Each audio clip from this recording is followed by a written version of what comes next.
Oi, o meu nome é Maria e eu sou a secretária deste canal. Se você chegou até aqui, é porque temos algo em comum, o que te faz tão especial para nós. O nosso objetivo é facilitar a palavra de Deus, descomplicando a Bíblia através do professor Augusto Valério. Apresentaremos de forma gratuita cursos como a Bíblia livro a livro de Gênesis a Apocalipse, um curso básico de teologia e também um quadro com dúvidas e respostas bíblicas. Nos ajude a prosseguir com a obra de Deus, e o nosso Pix é 21999680160. O vídeo já vai começar, mas antes não deixe de se inscrever para não perder nada e acompanhar todas as novidades no ensino da Palavra de Deus, além do seu like e tocar o sininho.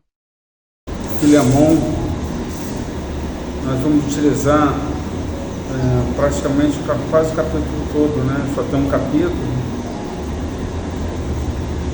Então, do versículo 1 ao versículo 22.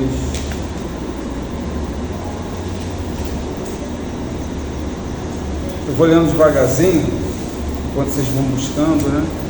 Por ser apenas uma folha, talvez seja mais fácil achar um índice, né? Paulo, prisioneiro de Cristo Jesus, e o irmão Timóteo, ao amado Filemon, que é também nosso colaborador, a igreja que se reúne em sua casa, a irmã Áfia e Arquipo, nosso companheiro de lutas. Que a graça e a paz de Deus, nosso Pai, e do nosso Senhor Jesus Cristo estejam com vocês. Dou graças ao meu Deus, lembrando sempre de você nas minhas orações, porque tenho ouvido falar da fé que você tem no Senhor Jesus e do seu amor por todos os santos. Oro para que a comunhão da sua fé se torne eficaz no pleno conhecimento de todo o bem que há em nós para com Cristo. Pois, irmão, o seu amor me trouxe grande alegria e consolo, visto que o coração dos santos tem sido reanimado por você. Pois bem, ainda que eu sinta plena liberdade em Cristo para ordenar a você o que convém ser feito, prefiro, no entanto, pedir em nome do amor, sendo o que sou, Paulo, o velho e agora também prisioneiro de Cristo Jesus. Faça um pedido em favor do meu filho Onésimo, que gerei entre algemas. Antes ele era inútil para você, atualmente, porém, ele é útil para você e para mim. E eu estou mandando de volta a você, ele, quero dizer, o meu próprio coração. Eu queria conservá-lo comigo, para que ele me servisse em seu lugar nas algemas que carrego por causa do Evangelho. Mas não quis fazer nada sem o seu consentimento, para que a sua bondade não venha a ser como uma obrigação, mas algo que é feito de livre vontade. Talvez ele tenha sido afastado de você temporariamente, a fim de que você o receba para sempre. Não como escravo, mas muito mais do que escravo, como irmão caríssimo, especialmente de mim, e com maior razão de você, quer como ser humano, quer como irmão no Senhor. Portanto, se você me considera companheiro, receba-o como receberia a mim. E se ele causou algum dano a você ou lhe deve alguma coisa, ponha tudo na minha conta.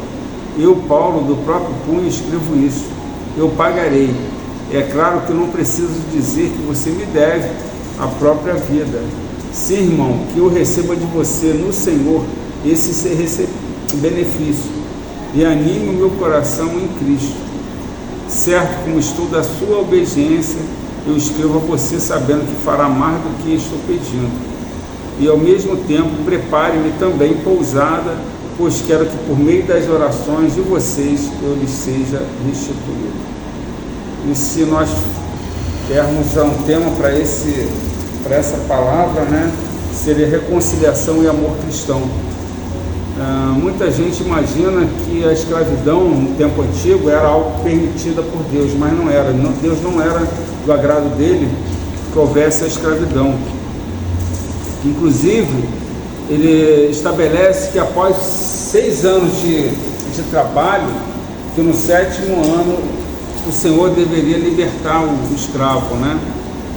E em Deuteronômio 23:15, vocês não precisam abrir, Mas Deus fala também sobre que não entreguem ao seu senhor o escravo que, tendo fugido dele, se refugiar entre vocês. Isso é, se um escravo tivesse fugido, você não deveria devolvê-lo ao próprio Senhor. Então, para a gente ver que Deus nunca foi favorável a essa questão da escravidão, né? Porque ninguém pertence a ninguém, nós pertencemos ao Senhor, né? Essa que é a grande verdade. E Paulo lembra a Filemão que a sua casa tem sido local de culto e bênção para muitos, né? Então Paulo expressa gratidão pelas virtudes de Filemão, destacando a fé e o amor de Filemão em sua vida. E Paulo ele vai simplesmente abordando algo impressionante. Primeiro ele vai tocando nele no sentido de que Filemão ele promove o culto na casa dele, ele faz coisas boas na casa dele, e agora ele faria como na chegada de Onésimo, matá-lo ou fazer alguma crueldade. Então Paulo está colocando, primeiro ele está tocando num ponto crucial, né? Porque quando alguém chega para você e fala assim, poxa, essa irmã, você é uma mulher de Deus, é algo que realmente já te toca, né? Você não vai ter total liberdade para deixar a tua parte humana agir, né? E quando ele vai falando sobre isso, né, sobre a questão de Filemão, sobre as virtudes dele, me lembra também de nós sermos agradecidos àqueles irmãos e irmãs na fé, reconhecendo as qualidades e virtude deles. Sabe? Porque a gente tem muitos momentos que a gente preza muito ou foca muito nos defeitos, mas nas virtudes e nas qualidades a gente acaba esquecendo, né? E é um ponto crucial esse. Quando Paulo ele fala de Filemão, ele vai falando das virtudes dele e me traz logo a lembrança disso, porque a gente aqui mesmo, nós estamos reunidos aqui, cada um tem suas qualidades, temos defeitos, mas as qualidades, se a gente puder cada dia mais focar nelas, elas é que acabam trazendo algo de bom para a nossa própria vida. Porque defeitos, se a gente buscar, a gente vai encontrar em todos, né? Não tem jeito. E quando chega aqui no versículo 9, prefiro, no entanto, pedir em nome do amor, sendo que sou Paulo, o velho e agora também prisioneiro de Cristo Jesus. E Paulo aqui ele destaca a importância do amor na resolução, na solução de problemas, de conflitos e na tomada de decisões. É lógico que a gente pode falar assim, mas tudo que se você levar para o emocional, você vai acabar agindo às vezes em momentos ruins. Mas não é isso que Paulo está falando, é que o amor de Deus, ele deve imperar diante das circunstâncias que você estiver vivendo. Porque se você levar tudo com a ferro e fogo, você em muitas situações, você vai quebrar relacionamentos, você vai colocar muitas situações para baixo. E quantas situações a gente tem vivido nos dias de hoje, né? E esse livro, principalmente, eu vim refletindo sobre isso, porque não tem sido fácil, né? A gente lidar com as situações. Hoje mesmo, agora há pouco, num grupo do WhatsApp do condomínio, rapaz, eu sou administrador do grupo. E você vê que as pessoas estão tendo impaciência assim, muito grande um com o outro, sabe? Então, não é uma moradora falando que o som da festa estava alto, o outro falando que ele estava curtindo, que estava muito bom, que, poxa, que ela era uma... E eu falei assim, gente, respeito um com o outro. Você já é uma ultrapassada, porque você acha que o som botar no sábado, enfim. E a gente, sabe, a gente acaba não pensando um no outro, né? E a gente precisa ter esse equilíbrio, né? Sensatez, e principalmente nós que somos servos do Senhor, porque Deus requer de nós isso, né? Então minha parte logo foi de tentar jogar água em cima para que aquele incêndio, né, não tomasse proporção. E assim a nossa própria vida também. Se a gente for muito rígido com nossas orientações ou aquilo que nós achamos que é correto, vamos querer implantar no outro as nossas verdades, né? Eu posso de repente olhar do Alci e falar para ele que, poxa, Alci, olha, com culto você não pode vir de camisa de malha, mas onde que a camisa vai fazer diferença, sabe? E às vezes nós somos religiosos. De repente o Alci, ele criou uma tatuagem no braço dele, ou fez alguma coisa. Enfim, sabe, cada um de nós vamos estabelecendo verdades ou situações que elas são cabíveis a Deus, mas a gente às vezes não podemos ultrapassar aquilo que nós somos, porque nós somos imperfeitos. Carecemos da misericórdia de Deus e somente Deus, o Espírito Santo de Deus, é que convence o outro. Às vezes eu sou muito confrontado, não é confrontado, mas convidado a tentar ser juiz em nome de uma determinada igreja, com um pastor, gente, eu não sou chamado para isso. A minha parte é sinalizar a palavra de Deus, ela é a verdade, mas o Espírito Santo é que vai convencer cada um, sabe? Porque eu não vou ficar atacando pedra em A, B, C, D, eu não tenho como fazer isso, sabe? Até porque nós, né, eu acho muito engraçado que às vezes, no passado, algumas denominações colocavam tantas exigências tão pesadas, que às vezes a pessoa, para se batizar, para se tornar membro de uma igreja, é um negócio quase que impossível. E eu fico pensando, né, poxa, olha, para subir no altar você tem que fazer isso. Enfim, são tantas situações que a nossa humanidade tenta estabelecer, que eu fico pensando como Deus perfeito, o Todo-Poderoso no trono, não olha para nós assim. Porque se alguns a gente for dar trela, for dar liberdade, muitos não vão querer que a gente brinque, que não jogue bola, que não participe de uma festinha disso, aquilo. A gente tem que sair do planeta. E aí fica muito difícil. O evangelho se torna muito pesado. E aqui, em nome do amor que ele está colocando, é que isso deve vigorar no nosso coração. Senão seremos umas pessoas chatas, exigentes, rancorosas, cheias de estabelecimento. Olha, não vai fazer isso, não vai fazer aquilo, não vai... E parece que nossos pensamentos, eles só são pensamentos perfeitos, infelizmente. E longe disso, né? Porque Deus sabe que a gente é tão imperfeito, né? Então a base de nossas ações deve ser o amor, especialmente quando enfrentamos situações desafiadoras. No versículo 11, antes ele era inútil para você, atualmente, porém, ele é útil para você e para mim. Então Paulo sugere uma nova relação. Bem, de mera posse, você possuía esse escravo, de um objeto, que Paulo fala para Filemão, que ele olhava para Onésimo como objeto. E Paulo agora ele fala o seguinte: olha para ele como um irmão, né? E somente Cristo ele pode apaziguar a diferença entre nós. Você vê, quando ele convoca os 12 discípulos, totalmente diferentes, se você colocasse todos sozinhos, sem ter Cristo no meio, nossa, eu imagino que aquilo ali ia ser, né? Botar um cobrador de impostos junto de pescadores, meu Deus, eu imagino que os caras iam trucidar. Mas Deus, né, Jesus no nosso coração, ele acaba atenuando a diferença entre todos nós.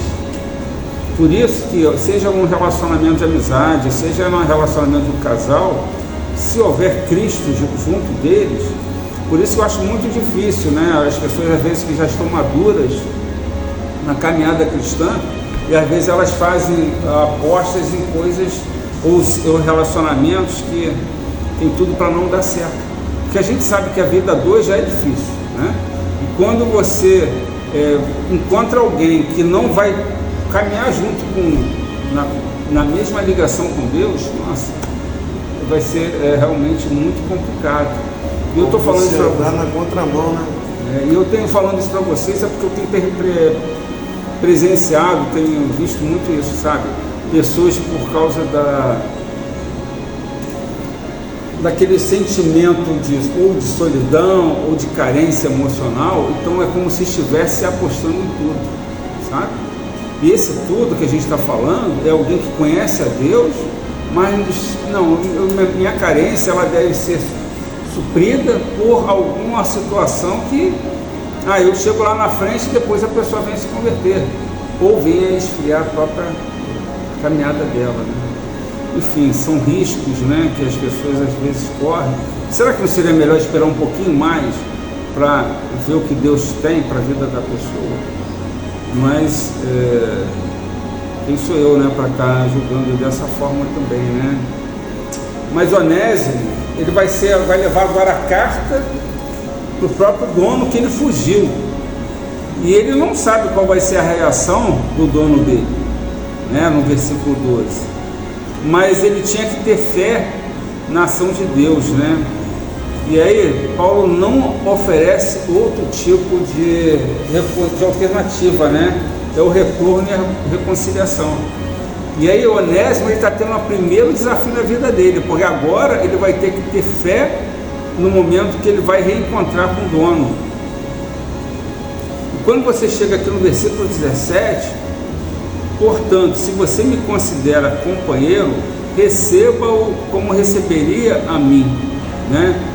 Então Paulo, ele convida, né, Filemão venha receber Onésimo, mas não como um servo, mas como estivesse recebendo o próprio Paulo. Então você imagina o seguinte, o desafio de Filemão ainda é maior, porque ele teria que perdoar, né, a fuga do escravo, e Paulo está pedindo ainda a ele mais, olha, não receba sem fazer qualquer maltrato, mas agora você não receba mais como escravo, você receba agora como um irmão. Caramba, isso é desafiador, né? E isso destaca também a igualdade em Cristo e a importância de tratar os outros com dignidade e respeito, independente do seu status social. Tem situações que a gente às vezes quer conhecer um irmão verdadeiramente, às vezes ele está numa situação às vezes um pouco melhor, e quando ele se depara com alguém muito simples, muito humilde, e ele passa por cima, às vezes ele não cumprimenta, coisas que não custam absolutamente nada. É você cumprimentar, é você ser respeitoso, é você falar com educação perante uma pessoa, sabe? Mas às vezes nos sentimos superiores, né? E você às vezes passa por alguém que ou é de uma situação de limpeza ou de uma função muito simples, e a gente acha que estamos muito acima, né, disso. Só que Deus não chamou a gente para isso, né? Ele chamou para que olhemos para todas as pessoas como iguais. Desde alguém que de repente esteja na rua, né? Alguém que esteja morando na rua. Essa pessoa que está morando na rua, ela já teve família. Por algum motivo ela foi parar na rua, mas ela já teve família, né? Talvez por causa de droga, talvez por causa de abandono, enfim, a gente não sabe, mas tem uma história. E a gente tem que ser misericordioso com essas pessoas todas que são, de alguma forma, elas são prejudicadas pela sociedade, elas são marginalizadas. E a gente, às vezes, age mal, trata mal, né? E é tão difícil isso, porque uma coisa é a pessoa pedir dinheiro na rua, mas outra coisa é quando a pessoa realmente está com fome, pede algo que possa comer, e a gente, às vezes, nega. Como é que a gente tem um coração de Cristo em nós, né? E se a gente nega um alimento para alguém que está faminto, misericórdia na nossa vida, né? Então, e a gente coloca aqui que essa carta, ela nos ensina a importância do amor, ela nos ensina a importância da reconciliação, da transformação de relacionamentos, né? Sob a influência do Evangelho, que a gente venha aplicar esses fundamentos na nossa própria vida. E quando chega no versículo 21, certo como estou da sua obediência, eu escrevo a você sabendo que fará mais do que eu estou pedindo. E aqui vem alguns tópicos que eu queria compartilhar com vocês, e vocês fiquem à vontade se vocês quiserem comentar. Reconciliação em relacionamentos. Busque a reconciliação em relacionamentos quebrados, assim como Paulo intercedeu por Onésimo e pediu a reconciliação entre ele e Filemão. Podemos aplicar esse princípio buscando a restauração dos relacionamentos pessoais. Eu me deparei com uma situação na sexta-feira de uma pessoa que estava colocando a outra na justiça para liberar o restaurante lá do condomínio. E de repente, a outra estava confidenciando comigo, que estava chateada, triste, e aí de repente quem aparece lá vindo de longe? Eu falei, meu Deus, tu imagina o pior, né? E eu tive uma lição naquele momento. Quando a pessoa veio, ela, tudo bem, não sei o quê. E de repente eu estou numa esfera errada. E a gente às vezes precisa mudar esse foco. Porque quem às vezes tenta te prejudicar, cabe você tratar bem, porque a vingança pertence ao Senhor. E às vezes alguns fundamentos a gente sabe de cabeça, né?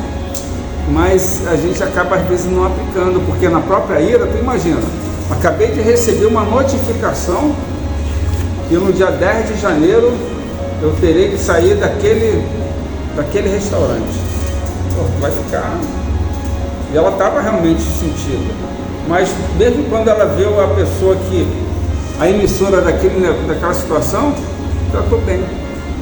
E eu aprendo que eu preciso melhorar nisso também. Eu acho que cada um de nós... Você acabou julgando antes. Exatamente, eu mesmo pensei que fosse ter um conflito naquela hora. E eu falei, meu Deus, eu já tenho que me posicionar aqui, porque vai ter um bate-boca. E na realidade a resposta dela foi muito diferente. E será que a gente não tem agido assim? Porque muitas questões a gente às vezes deixa de falar com pessoas, ou quebra relacionamentos, porque aquilo que aconteceu não vem de encontro com aquilo que você gostaria. E talvez a gente tenha passado muito por isso, né? Então, também tem a questão do tratamento igualitário, reconhecer a igualdade em Cristo, independente das diferenças sociais, econômicas ou culturais. Precisamos tratar as pessoas com dignidade e respeito, sem discriminação alguma. E eu lembro da minha adolescência, que eu tinha essa percepção, sabe? Mesmo tendo sido muito bem educado pelos meus pais, mas eu tinha no meu coração isso. E eu procurava falar melhor com as pessoas que tinham, de alguma forma, algum tipo de destaque. E aí depois, quando houve a minha conversão, Deus foi tratando isso no meu coração. E hoje eu tenho o maior prazer de falar principalmente com as pessoas que são mais simples ou aquelas que estão à margem da sociedade, que estão discriminadas de alguma forma, né? E talvez esse seja um exercício para a nossa própria vida também, né? Também fala do amor com base de decisões, né? Com base de decisões, ao tomar decisões, especialmente em situações desafiadoras, deixe o amor ser a base. Considere como suas escolhas podem refletir o amor cristão e contribuir para a edificação dos outros. Porque quando a gente pensa, né, em algumas situações, não estamos falando, gente, de situações que exigem a racionalidade no trabalho, mas estamos falando de situações, sabe aquelas histórias, eu gosto muito de uma frase, essa frase não é bíblica, mas é a frase que eu tomo para mim na minha vida: deixe barato para ser feliz. Tem situações que a gente às vezes briga de forma desnecessária, de forma que não vale a pena, sabe? Às vezes eu posso ficar aqui, eu posso ficar olhando para a Márcia, ficar tentando encontrar os possíveis defeitos nela, mas que vai me agregar o que isso? Nada, sabe? Nada, absolutamente nada. E a gente perde tempo nessas coisas, né? Então, às vezes é necessário, a gente deixa parado para ser feliz, né? Pô, sinalizou, a pessoa sabe que aquilo não é legal, pronto. Mas ficar, às vezes, né, discussões eternas por causa de alguma coisa, você tentar modificar o outro da forma como você entende que é a minha maneira correta. Isso é complicado, né? Como é que eu vou ter o poder de mudar uma pessoa que tem uma cultura, uma personalidade, uma vivência, morou num local, teve uma educação tal, e aí eu vou tentar estabelecer nela aquilo que eu acho que é o correto? Conhecem pessoas assim? Muitos. E isso acaba se tornando difícil o relacionamento, porque as pessoas mais intolerantes são as pessoas mais difíceis de convivência. Então, a gente precisa entender, porque isso tem que estar escutando a palavra dele. Deus é que é juiz. Deus é aquele que vai te mostrar exatamente o que você precisa ser mudado. Mas nós não temos esse poder de julgar, de ser juiz, de estabelecer critérios, de estabelecer leis, de estabelecer a forma como as pessoas devem caminhar, devem falar, devem agir. Não somos chamados para isso, né? Impor regras, né? Compaixão e empatia. Desenvolver a compaixão e empatia em relação aos outros. Considere as circunstâncias e desafios que as pessoas enfrentam e esteja disposto a estender a mão com compreensão e ajuda. Já viu que tem pessoas que às vezes você fala assim, caramba, tem tudo para dar errado, aquela amizade, aquele relacionamento, mas a forma como você cede, a forma como você trata bem, você desarma o outro e pode mudar todo esse relacionamento, né? Mas a gente não aplica a palavra de Deus. Esse é que é o detalhe. Talvez a palavra de Deus é porque assim, muitas pessoas às vezes ficam tão preocupadas em lembrar de versículos, em lembrar de passagens, e às vezes fica falando assim, para você deve ser tudo mais fácil, né? Porque eu falei, não, gente, o desafio é você entender a palavra de Deus e usá-la no teu dia a dia, sabe? Como a palavra branda aplaca o furor, né? Quero trazer a lembrança, aquilo que vai me trazer esperança, né? Então são palavras, buscar o reino de Deus, e todas as demais coisas eles serão acrescentadas. A gente precisa viver a palavra de Deus na tua própria vida, né? E senão a gente acaba trazendo para todos nós preocupações desnecessárias que não levam a nada, né? Também fala da transformação de vidas. Engraçado que apenas um capítulo ele é repleto de mensagens, né? Transformação de vidas. Reconheça o poder transformador do Evangelho. Assim como Onésimo experimentou uma transformação em Cristo, esteja aberta a compartilhar o Evangelho e testemunhar sobre como a fé pode mudar vidas. E às vezes é tão importante a gente falar, não apontar o dedo, mas dizer, olha, poxa, caramba, antes eu agia assim, mas a transformação de Cristo na minha vida me fez agir de forma diferente. Antes eu tinha muito desejo na desonestidade, hoje eu tenho prazer na justiça, no que é correto. Antes eu falava mentiras, agora eu procuro falar a verdade. Enfim, base da vida cristã que torna muito mais, traz muito mais valor, né, a vida, né, com Deus, né? Responsabilidade cristã. Assuma a responsabilidade por seus atos e pelas relações. Se houver algo que você precise corrigir, faça-o com integridade e buscando a restauração. Quantos de nós, né? Não, isso aqui são reflexões em cima do... Estou no versículo 21. E ao aplicar esses princípios práticos do livro de Filemão em nossa vida, podemos viver de maneira que reflita os valores cristãos, promovendo relacionamentos saudáveis e um testemunho sólido de nossa fé. Se a gente consegue aplicar o que está escrito na palavra de Deus, a nossa vida tem uma melhora significativa, né? Quando a gente pensa que a justiça vem do Senhor e você não precisa revidar ninguém, você não precisa bater boca com ninguém, se torna muito mais leve, né? Se a gente consegue entender também que, é lógico, é muito difícil nos dias de hoje, né? Tirar toda a ansiedade do nosso coração, né? Buscar o Senhor com toda a sua justiça, todas as demais coisas que nós precisamos, não que desejamos, mas que precisamos, serão acrescentadas. O que nós desejamos nem sempre é o melhor de Deus para a nossa vida, mas o que precisamos sim, Ele sabe o que nós precisamos, né?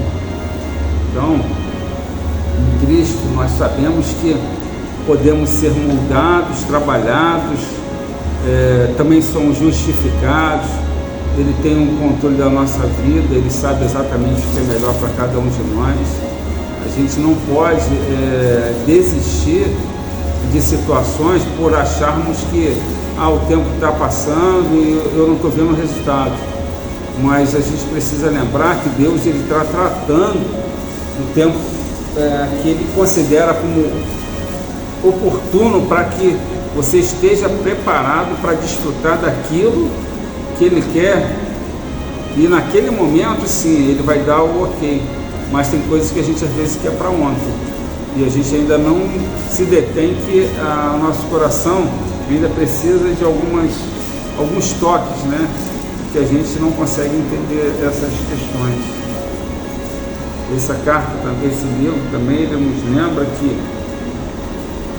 a questão do perdão, a questão de que você, perdoando, você se livra de algum tipo de sentimento ruim, que a única pessoa que faz mal é para você, para mais ninguém.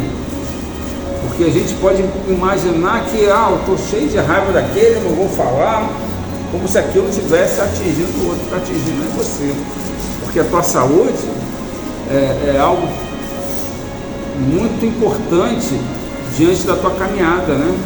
Porque a gente sabe que a nossa saúde e a nossa mente, elas trabalham de forma conjunta, né? Então, tem horas que a gente às vezes pensa que pode agir de qualquer forma, e cheia de ira, ou cheia de rancor, cheia de angústia, cheia de pensamentos, de coisas que fizeram para você. Tem que deixar na mão do Senhor. A gente tem que liberar esse baú, esvaziar o baú e deixar para Deus. Porque senão tem tantas coisas que nós poderíamos mudar, mas a gente acaba persistindo em permanecer da forma como a gente vem levando, né? E a gente precisa realmente olhar para Cristo, olhar para as situações da nossa própria vida, mudar o foco, sabe? Senhor, o que Tu quer na minha vida? Senhor, o que eu posso fazer para Te agradar? Senhor, se encontra alguém na Tua frente, tente estabelecer a alegria para aquele que está recebendo. Porque quando você emite algo de saudável para aquela pessoa, aquilo também te faz bem. Você já viu alguém começar com um relacionamento, se você passa, a pessoa está com aquela amarrada, fechada, não nem te cumprimenta? Não vai existir. Precisamos mostrar.